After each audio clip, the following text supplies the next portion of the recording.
पाकिस्तान में मौशी बदहाली, क्या पाकिस्तान इन मसाइल से कभी निकल सकेगा? सहर बलोच अपने नए ब्लॉग में लिखती हैं कि पाकिस्तान इस वक्त अफरा तफरी का शिकार है। इसमें सियासी अफरा तफरी भी शामिल है और मुआशी अफरा तफरी भी। और अफसोस के साथ हालात इस नहज से वापस जाते हुए नजर नहीं आते। पिछले 20 सालों से पाकिस्तान की मईशत ड्रिप पर चल रही है, यानी इसको एक ड्रिप इकॉनमी कह सकते हैं। खुद से मुसल्लत किए गए हालात भी कह सकते हैं। बहुत सालों से बहुत बुरी पॉलिसियां हम अपना रहे हैं, जिसके असरात आज हम देख रहे हैं। ये जवाबात साबिक सेनेटर मुस्तफ़ा नवाज खोखर, मुहक्किक और मुसन्निफ आफिया शहरबानो ज़िया और साबिक वज़ीर ख़ज़ाना मिफ्ता इस्माइल ने इस सवाल के जवाब में दिए कि अगर पाकिस्तान की मौजूदा सूरत हाल को एक फ़िक्रे में बयान करना हो तो वो क्या होगा। इससे कबल 2022 की गर्मियों में मुल्क का बेशतर हिस्सा सैलाब की नज़र हो गया, जिसके मुतासरीन की बहाली के लिए पाकिस्तान दीगर ममालिक की जानिब देख रहा है, क्योंकि मुआशी बदहाली के बायस पाकिस्तान के पास इस वक्त ज़रूरी दरामदात के लिए भी डॉलर्स नहीं है।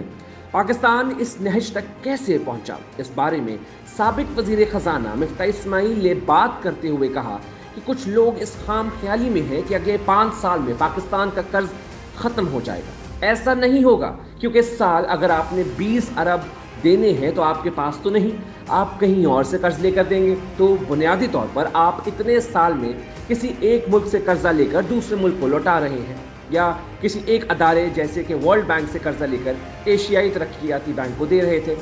उन्होंने कहा कि आप इस बात को ऐसे समझ लें कि पाकिस्तान की तारीख में से सिर्फ 4 साल छोड़कर हर साल पाकिस्तानी तिजारती खसारे में जाता रहा, दीगर ममालिक से ज़्यादा चीज़ें खरीदता और उन्हें कम बेचता है। आपको कुछ ना कुछ पैसे लेकर गैर मुल्कियों को देने होते हैं, क्योंकि आपके पास तो डॉलर्स नहीं। मुसन्निफ और मुहक्किक आफिया शहरबानो ज़िया ने इस बारे में कहा कि टैक्स ना जमा करना इस नहज तक पहुंचने की एक वजह है। दरामदात ज़्यादा हैं जबकि बरामदात कम हैं, जिसके नतीजे में बैलेंस ऑफ पेमेंट को मसाइल आ जाते हैं, जिससे मुराद ये है कि मुल्क की मईशत माली अद्वियात पर चल रही है, जिससे मरीज़ को थोड़े अरसे के लिए आराम तो आ जाता है, लेकिन ये कोई इलाज नहीं। पाकिस्तान पीपल्स पार्टी के साबिक सेनेटर मुस्तफ़ा नवाज खोखर ने कहा कि पाकिस्तान इस नहज तक मुल्क की अशराफिया की गलत फैसलों के नतीजे में पहुंचा है। उन्होंने कहा कि इस मुल्क में फ़ौज के बराह रास्त मुदाखलत रही है। फ़ौज एक अरसा तक इक़्तिदार में रही, फिर फ़ौज के बिलवास्ता मुदाखलत भी रही, फिर हम हाइब्रिड निज़ाम देखा जिसका हालिया दौर में एक तजर्बा किया गया। तो इन 75 सालों में हमने मुल्क के अंदर तजर्बात पर तजुर्बात किए। पाकिस्तान के मौजूदा हालात का जिम्मेदार कौन है? मुस्तफ़ा नवाज का कहना है कि सब लोग इन हालात के जिम्मेदार हैं। सियासी जमातें अपनी जान नहीं छुड़ा सकती। इनके ज़िम्मे जो इल्ज़ामात आता है वो उन्हें कबूल करना पड़ेगा। अगर इस मुल्क में इस्लाहात नहीं की गई या ब्यूरोक्रेसी ठीक नहीं हुई, रियासत का निज़ाम ठीक नहीं किया गया, तो सियासतदानों के ऊपर जिम्मेदारी आयद होती है। उन्होंने कहा कि मुल्क की इस्टेब्लिशमेंट के ऊपर भी जिम्मेदारी आयद होती है कि उन्होंने इस मुल्क में जमहूरियत को पनपने नहीं दिया। पसंद नापसंद की बुनियाद पर अपनी मर्जी के हुक्मरान लेकर आए और इससे एक बहरान पैदा होता गया, और इस बहरान ने मुआशी बहरान को जन्म दिया। मुस्तफ़ा नवाज ने कहा कि अदलिया भी जिम्मेदार है कि वो लोगों को इस मुल्क में इंसाफ नहीं दे सके। अगर आज भी आप कोई सिविल केस फाइल करें तो इंसाफ मिलने से दहाइयाँ लग जाती हैं। जबकि आफिया ने कहा कि पिछले 20 साल में किसी भी सियासी जमात या माहिर माशियात ने कोई हल नहीं निकाला और ना ही कोई बहस हुई। इन हालात पर कोई बयानिया नहीं बना और ना ही कोई हल निकल सका। मिफ्ता इस्माइल के मुताबिक सियासतदान, फौज, अदलिया, ब्यूरोक्रेसी सब मौजूदा हालात के जिम्मेदार हैं। दीगर शराकतदार जैसे कि मौलवी साहिबान हैं, जिन्होंने मिसाल के तौर पर आबादी से मुतालिक मनसूबा बंदी को मुतनाज़ा बना दिया। मीडिया भी जिम्मेदार है। अगर आप पेट्रोल की कीमत में 3 रुपये इजाफा कर दें तो मीडिया चिल्लाना शुरू कर देता है कि पेट्रोल बम मार दिया। भाई, हमने जो 3 रुपये इजाफा किया वह हुकूमत के खजाने में जा रहा है, हमने अपने घर तो नहीं लेकर जा रहे। मुआशी इस्तेहकाम के लिए लोगों के साथ सच बोलना पड़ेगा। शहरबानों का कहना है कि एक वाज़े और इज्तमाई पॉलिसी बनानी पड़ेगी।